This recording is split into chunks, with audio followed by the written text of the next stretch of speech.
Selamat datang di channel Pemuja Malam. Jangan lupa like, share, and subscribe ya. Terima kasih. Chapter 52.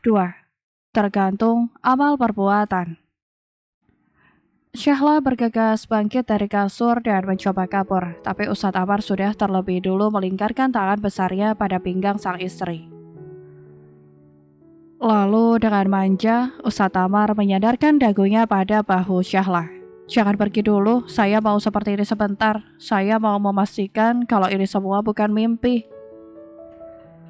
Syahla terdiam mendengar perkataan sang suami. Ia lalu tersenyum dan mengelus kepala Ustadz Amar dengan lembut. Saya juga merasa kalau sekarang sedang bermimpi. Ustadz Amar mengangkat dagunya, kemudian ia menarik tubuh sang istri sampai terbanting di atas kasur. Mau saya buktikan kalau ini nyata? Wajah Ustadz Amar semakin mendekat saat bibir mereka sudah hampir bersentuhan. Telunjuk Syahla maju dan menahan bibir Ustadz Amar. Sholat dulu Ustadz Amar terkekeh. Habis sholat berarti boleh ya? Menjelang siang, Syahla dan Ustadz Amar pergi ke klinik hewan tempat Gian praktek. Karena klinik hewan itu berada di tempat yang strategis, tak ayal jika keadaannya selalu ramai. Sebenarnya, Syahla bisa saja pergi ke sana lebih pagi, mengingat lokasi klinik yang tidak terlalu jauh dari apartemen.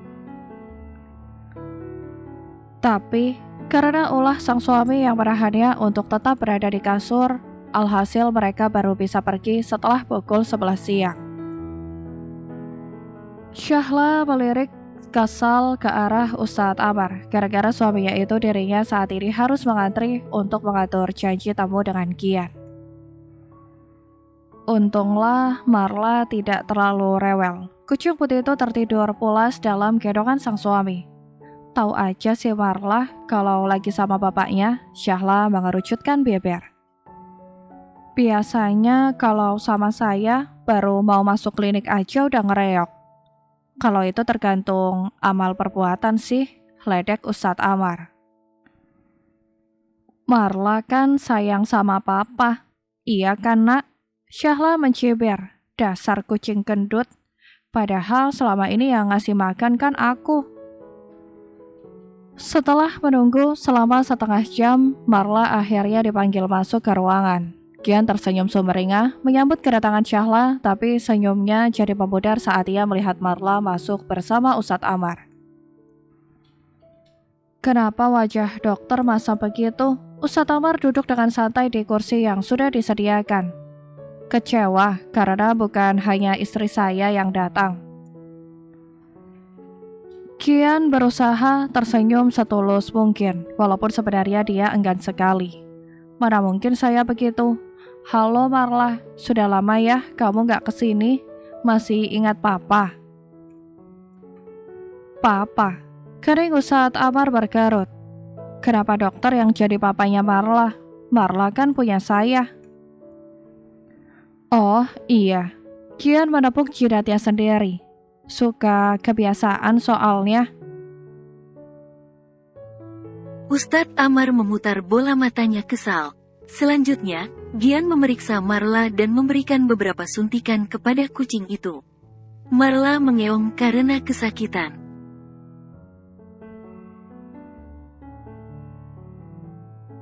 Aduh, sakit ya. Tahan dulu ya nak, ini untuk kesehatan kamu. Sini, papa, dokter, kasih snack kesukaan kamu ya.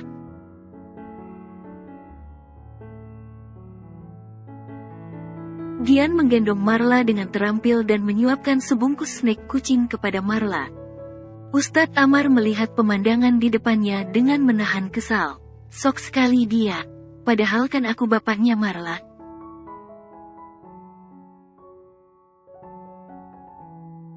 Sayang, Ustadz Amar memeluk Syahla dari belakang setelah mereka sampai di apartemen.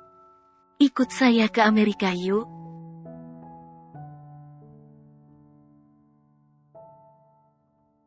Hah, Syahla terkejut bukan main. Kenapa tiba-tiba begitu? Memangnya kenapa?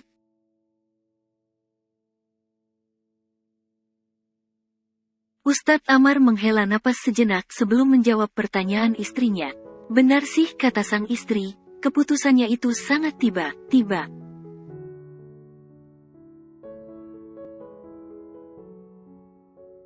Hal itu terlintas begitu saja di pikirannya setelah melihat perlakuan Gian yang tampak agresif mendekati Syahla. Ia takut nantinya akan kecolongan saat dirinya sudah berada jauh di Amerika.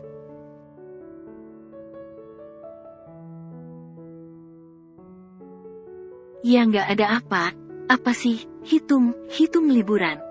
Memangnya sayangku nggak pengen jalan ke sana. Syahla berpikir sejenak. Bukannya tidak mau sih, hanya saja Syahla ini bukan tipe orang yang senang untuk merencanakan liburan, apalagi sampai ke luar negeri. Kepikiran saja tidak.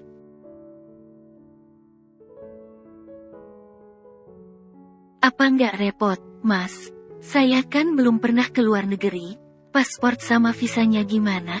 Itu sih gampang sayang, Ustadz Amar menjentikan jarinya.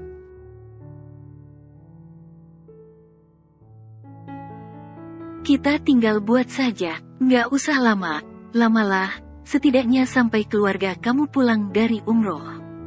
Syahla tampak berpikir dalam.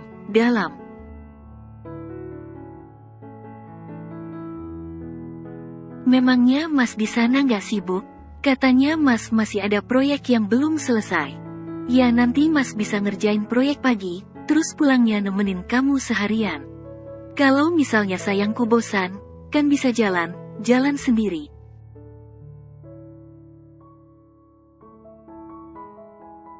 Ih, saya kan nggak jago banget bahasa Inggris Mas.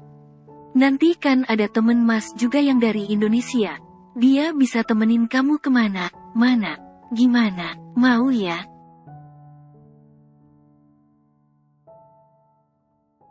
Syahla menatap wajah sang suami dengan ragu. Melihat tatapan mata Ustadz Amar yang terlihat memohon, jelas saja Syahla tak kuasa menolak. Ia akhirnya menganggukkan kepala perlahan-lahan.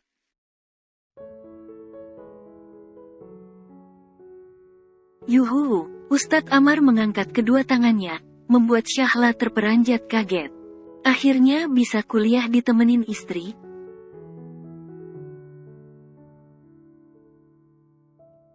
Sesuai rencana mereka, seminggu kemudian Syahla dan Ustadz Amar berangkat ke Amerika. Tentu saja sebelum berangkat Syahla sudah lebih dulu berpamitan pada Anggika, yang sekarang sedang fokus menemani pacarnya yang sudah hampir pulih.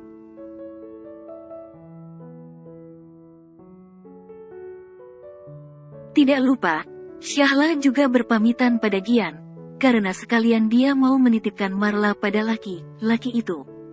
Maaf yang repotin, ucap Syahla saat dirinya menitipkan Marla pada Gian.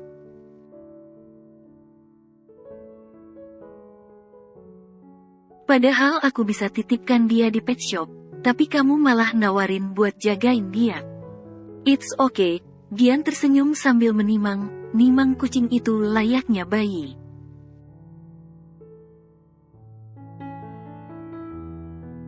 Mahal kalau mau titip di pet shop, sama aku saja, lebih gratis lebih terjamin. Syahla terkekeh mendengar ucapan Gian. Ia kemudian usap bulu panjang Marla dengan gemas.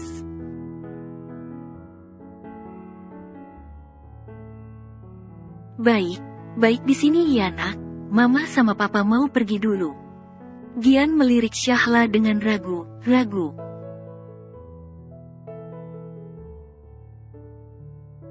Jadi berangkat sekarang? Iya, angguk Syahla.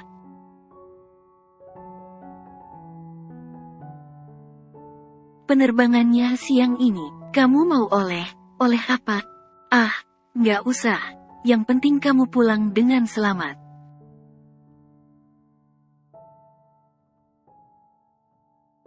Syahla tersenyum. Terima kasih ya Gian.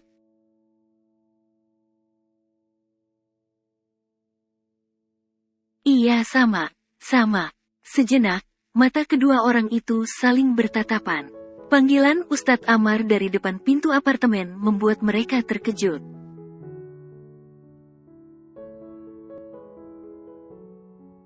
Syahla lantas berpamitan dan melambaikan tangan pada Gian. Gian balas melambaikan tangan dan melihat kepergian Syahla dengan wajah kecewa.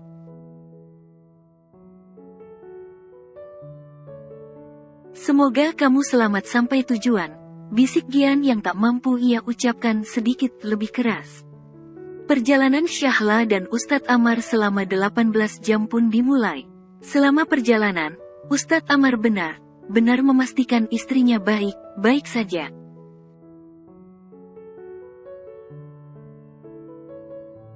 Ia menjaga Syahla agar gadis itu nyaman saat makan, tidur, atau bahkan ke toilet. Setelah menempuh jarak ribuan kilometer, akhirnya pesawat yang ditumpangi Syahla dan Ustadz Amar mendarat di Bandara Internasional Amerika Serikat.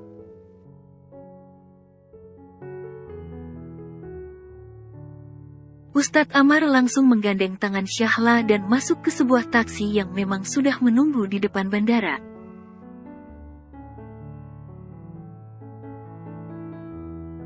Syahla tak hentinya berdecak kagum saat mobil yang mereka tumpangi melewati jalanan kota negeri Paman Sam itu.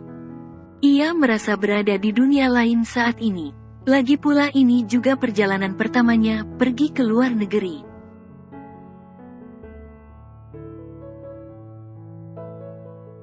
Selamat datang di Amerika, Ustadz Amar mempersilahkan Syahla untuk masuk ke apartemennya terlebih dulu. Syahla menurut, ia langsung mengitarkan pandangannya pada sekeliling ruangan.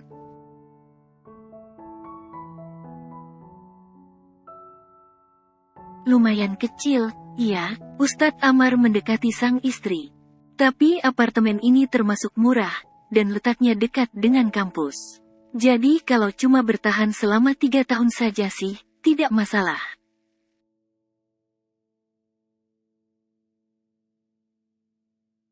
Syahla anggukkan kepalanya. Tumpukan pakaian di atas sofa membuat ia mengerutkan kening. Itu bajunya Sia.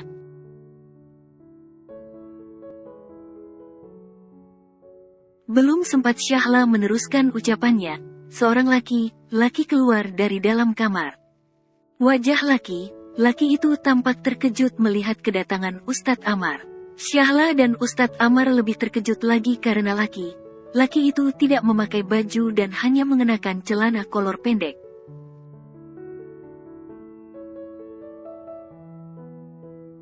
Adi, Ustadz Amar spontan menutup mata Syahla dengan tangannya.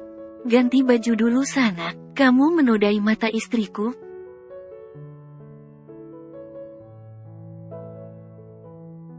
Adi yang baru sadar terlonjak, buru ia kembali masuk ke dalam kamarnya untuk berganti pakaian. Maaf, Ustadz Amar menggigit bibirnya.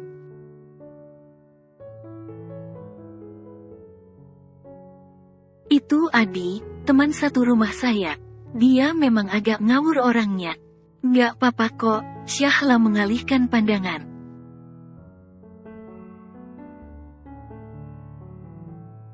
Cuma sedikit kaget saja. Ustadz Amar lantas mengangkat pakaian kotor yang ada di sofa dan ia hempaskan begitu saja di tempat sampah. Syahla jelas terkejut melihat pemandangan itu.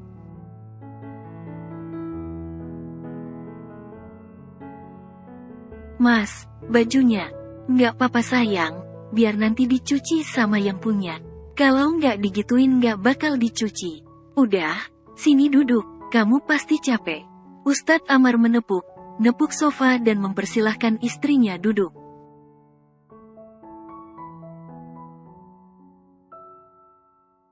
Beberapa saat kemudian, Adi keluar dengan kaos dan celana panjang sudah menempel di badannya. Ia kemudian menghampiri pasangan suami istri itu dengan canggung.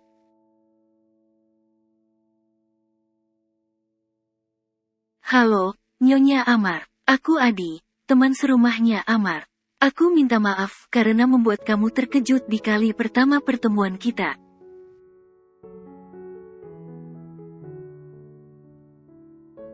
Tidak masalah, Syahla tersenyum. Panggil saja saya Syahla, Pak.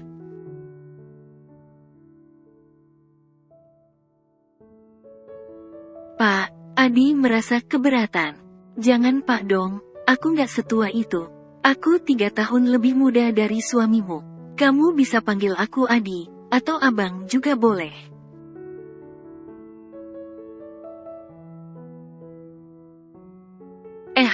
Ustadz Amar berdehem, pertanda dia keberatan dengan opsi terakhir.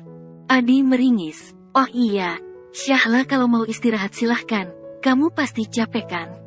Kalau kalian berdua nggak nyaman sama keberadaanku di sini, aku akan numpang nginep di rumah orang.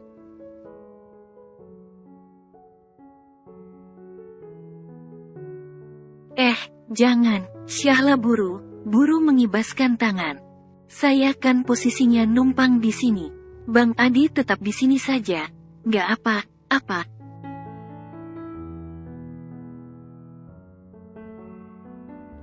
Adi terlebih dulu melirik Ustadz Amar yang melirik tajam ke arahnya sebelum ia menggelengkan kepala cepat. Nggak apa-apa Syahla, demi keamanan jiwa dan raga, aku rela kok tidur di luar. Udah ya, aku pergi dulu, bye.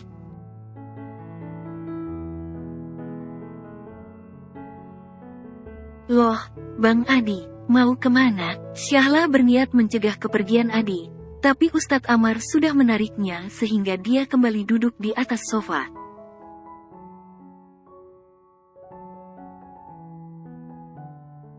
Sudah, biarkan saja. Kamu kayak nggak tahu saja kalau orang Indonesia itu fisiknya kuat, tidur di depan supermarket juga nggak masalah. Yang penting, sekarang kamu istirahat, ya.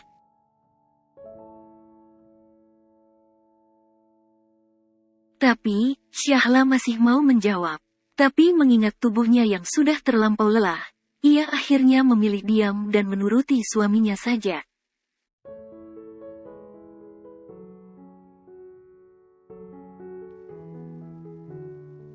Heidi, Dasa langsung menduduki kursi kosong di sebelah Adi setelah ia sampai di kelas.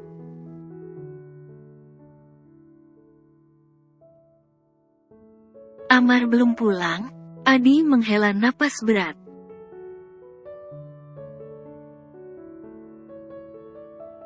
Kenapa sih yang kau tanyakan setiap hari itu si Amar? Kenapa tidak cari aku saja? Dasa terkekeh.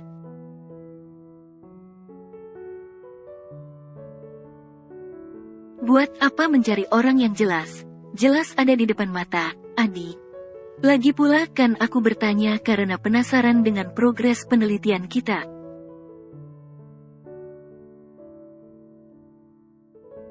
Kalau dia tidak cepat pulang, nanti semuanya jadi terhambat. Iya, Adi menopangkan dagunya pada telapak tangan.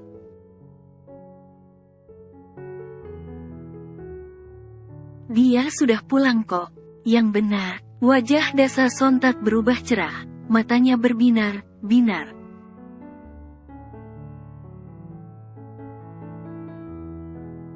Lalu, sekarang dia di mana? Kenapa nggak masuk kuliah? Masih ngurus istrinya, jawab Adi sambil menunjuk wajahnya sendiri.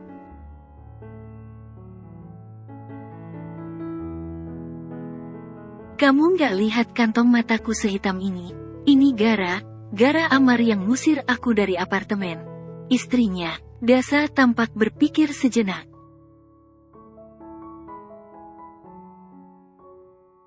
Maksud kamu Syahla? Ya, istrinya Amar memang ada berapa? Pokoknya ya satu itu.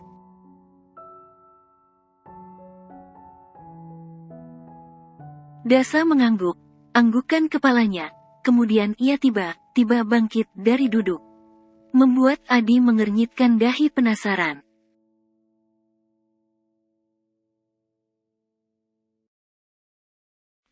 Kamu mau kemana? Kelas sudah mau dimulai. Hari ini aku izin, jawab Dasa sambil berlari keluar ruangan.